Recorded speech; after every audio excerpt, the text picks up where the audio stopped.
Getting an Uber, ordering it everywhere. It's a time machine.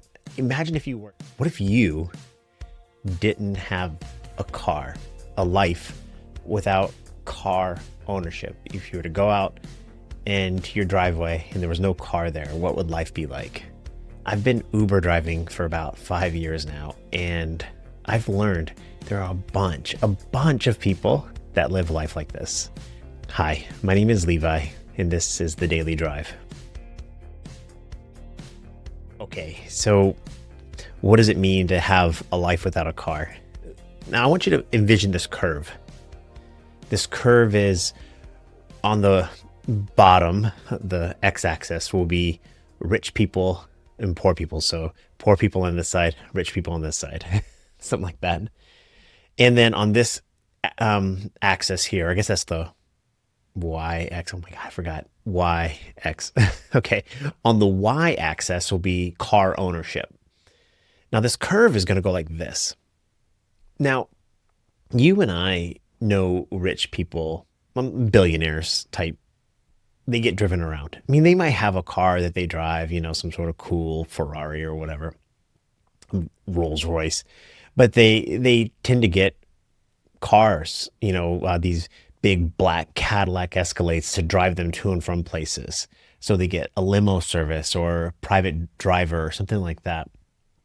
And a lot of them live life like the way. That's a sign of luxury, to be driven around.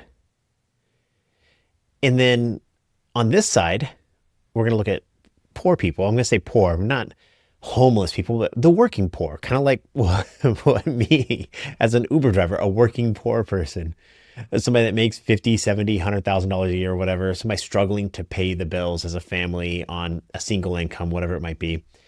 It's hard. Car ownership can be really hard. And when I first started Uber driving, I thought I would be primarily taking drunk people to and from bars or people to and from airports.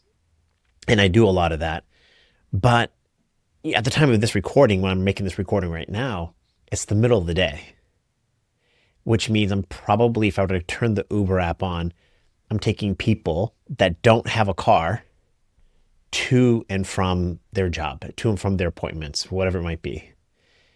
And it's, if you're in the middle of that bubble, somebody that has a one or two or three cars, lives in the suburbs, it doesn't make any sense. You can't compute that. You're like, wow, why would they pay 10, $20 to go to work at McDonald's, catch an Uber to go to work at McDonald's? And if you're an Uber driver, you know what I'm talking about because you've probably done this a bunch. There are definitely people that have lost their license, a DUI or something like that. Maybe they didn't make their car payment, so their car was repoed or something like that. But I think there's a lot of people that can't afford the upfront cost of a car, especially post-COVID. The two, three, four, $5,000 for a down payment, whatever it might be. Or maybe they don't qualify for a loan, or the loans are just too expensive. Sometimes they live in neighborhoods where their car has to be parked on the street. Sometimes they live in neighborhoods where their cars get broken into, their cars get damaged. And if you live here in central New York, your car, if it's on the street, might get buried in snow. Um, let's do some simple math. If a car payment's, let's say, $300, a dirt cheap car, $300 car payment, then you pay another 100 something dollars, if not more, for car insurance.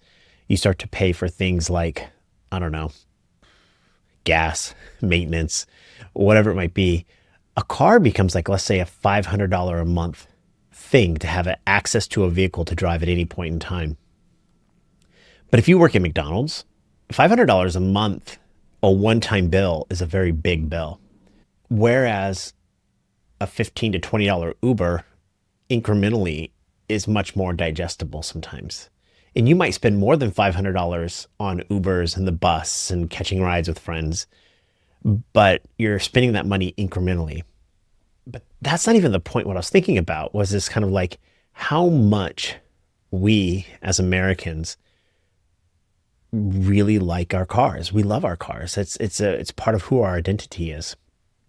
When I talk about my Tesla, or my passengers want to talk to me about my Tesla, they always bring up the Cybertruck and how ugly it is. Okay, I'm not going to argue whether you think a car should be good or bad. We all have our personal preferences, but why does that even matter?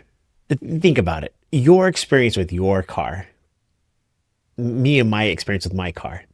I'm on the inside of the vehicle. I'm on the inside. I don't see the outside. I'm driving my car around. I see other people's cars, but I don't look at that car and go, that car's good looking, that car's bad looking, and we try to have our cars be an identifier of who we are. It's almost like they're clothes. They're some sort of wrap around us. So if I drive a Prius, you can project on me what kind of person I am. Or if I drive a Subaru, right? Or a Cybertruck. It's like we're using the style of the car, the brand of the car, as if it's some sort of garment, a purse, a brand affiliation. And I understand that, but that's odd, right? The cars are such a big, huge identifier of us. And if you go back to that curve, I don't think the rich people riding around those Chevy, whatever, Tahoes or Cadillac Escalades really care one way or another. They just want to be comfortable because they're sitting inside the car. They don't care what the car looks like on the outside because they're inside the car. And what I've come to find out, the people that don't have cars actually have a little bit more freedom than people that do have cars. See, when you have a car, you have a car payment, you have burdens, you have a responsibility.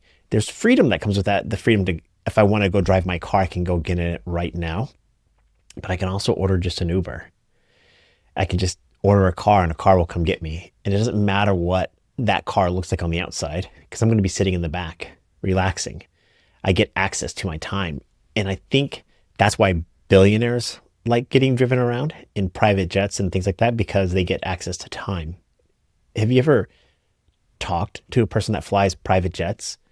They don't talk about the luxury of the experience. I mean, it is luxurious, I'm sure, to get champagne and whatever else that goes on in a private jet.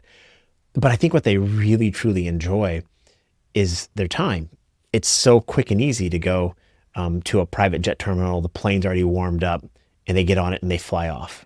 Where you and I, we have to go through TSA and get there early and wait at the gate and all these type of things.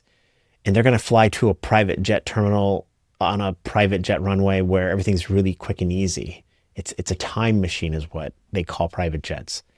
Well, same with Uber. Getting an Uber, ordering it everywhere. It's a time machine. Imagine if you work in a facility where you have to park far away and walk to it.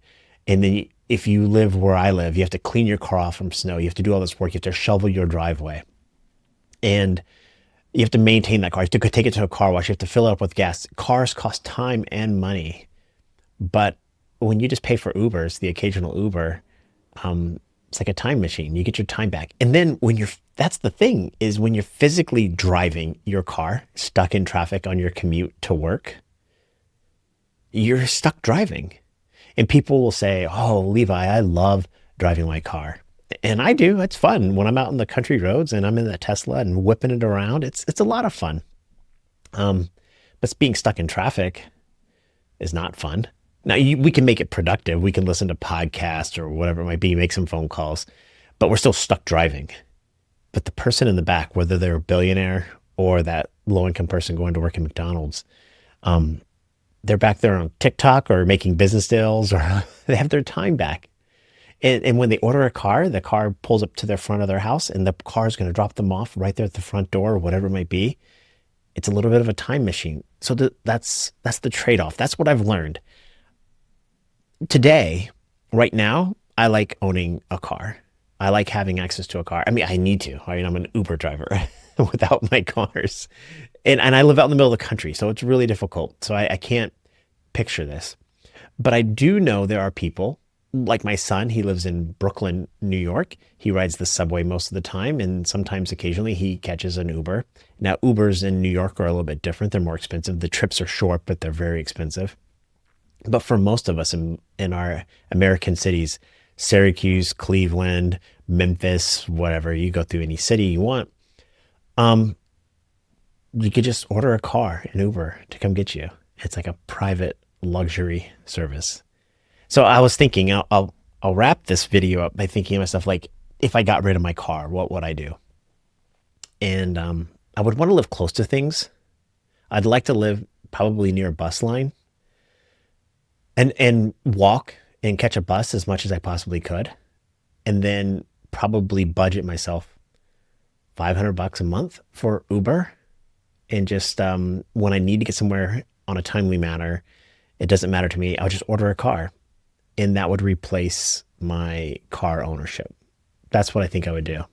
I think there's a transition happening. I guess ultimately, I'm just expressing to you, trying to get your thoughts. Your what do you think about this whole thing? But I think car ownership is a little bit overrated.